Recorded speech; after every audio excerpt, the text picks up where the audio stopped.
CSS 2026 में appear होने वाले तमाम एस्पायरेंट्स के लिए ये वीडियो बहुत इंपॉर्टेंट है।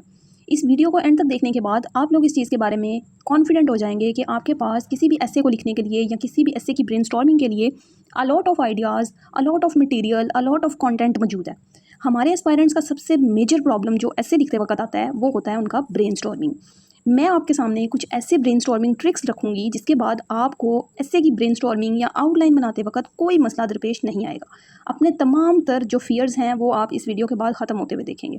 बहुत से ऐसे एस्पायरेंट हैं जिनको ये प्रॉब्लम आती है कि ऐसे की आउटलाइन बनाते वक्त उनके पास आइडियाज़ बहुत ज़्यादा स्टक हो जाते हैं या बहुत ज़्यादा रिटर्डेंसी आना शुरू हो जाती है, जिसके बाइस वो ऐसे की आउटलाइन जनरेट नहीं कर पाते या फिर ऐसे नहीं लिख पाते। और अगर कोई बात लिखनी शुरू करते हैं तो उनके दिमाग में एक ही बात बार बार रिपीट होती जाती है। इस मसले का हल जो हमने निकाला है वो हमने ये किया है कि हमने डिफरेंट डायमेंशंस निकाल के उसको एक जगह पे इकट्ठा कर लिया है। वो चीज़ें हम ऐसे लिखते वक्त अपने सामने रखेंगे, हमें ये समझ आएगी कि हमने अपने फ्रेजेस या ऐसे की आउटलाइन को किस तरीके से जनरेट करना है। हमें पता है कि जब हमने CSS में ऐसे लिखना होता है तो हमें उसके लिए कितना कंटेंट चाहिए होता है और हमने अपनी बात को किस तरीके से प्रूव करना होता है। तो here I am presenting you the most viral brainstorming tricks that you people should know before your attempt. So I have some portion for you.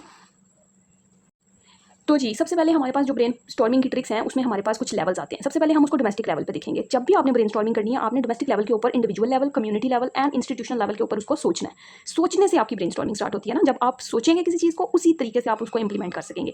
अब इन तीनों लेवल्स के अंदर कुछ चीज़ें प्रिवेल करती हैं जिसमें आप इकोनॉमिक इनइक्वालिटी की बात कर सकते हैं, पॉवर्टी की बात कर सकते हैं, एग्रीकल्चर की बात कर सकते हैं, रीन्यूएबल एनर्जी रिसोर्सेज की बात कर सकते हैं, एम्प्लॉयमेंट की बात कर सकते हैं, इंफ्रास्ट्रक्चरल डेवलपमेंट की बात कर सकते हैं, फ्रीडम ऑफ स्पीच है, एजुकेशन है, हेल्थ है, गवर्नेंस है। उसके बाद हमारे पास आ जाता है रीजनल लेवल। रीजनल लेवल के ऊपर हमने जिन चीज़ों के बारे में सोचना है while writing an essay outline वो है नेबरिंग कंट्रीज़। नेबरिंग कंट्रीज़ में हमारे पास बॉर्डर इशूज़ आ जाते हैं, सिक्योरिटी प्रॉब्लम्स आ जाती हैं, ट्रेड के मसले मसाइल आ जाते हैं।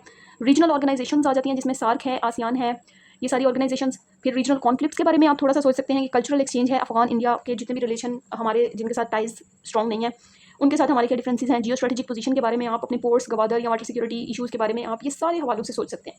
फिर बात आती है इंटरनेशनल लेवल की। जब इंटरनेशनल लेवल पे हम जाते हैं तो इंटरनेशनल लॉज में जितनी भी ट्रीटीज़ हमारी साइन हुई हैं हम उनको देखते हैं अपनी बात को प्रूव करने के लिए। फिर ऑर्गेनाइजेशंस जैसे कि UN है, EU है, OIC है, फिर टेररिज्म, ह्यूमन राइट्स और क्लाइमेट चेंज वगैरह।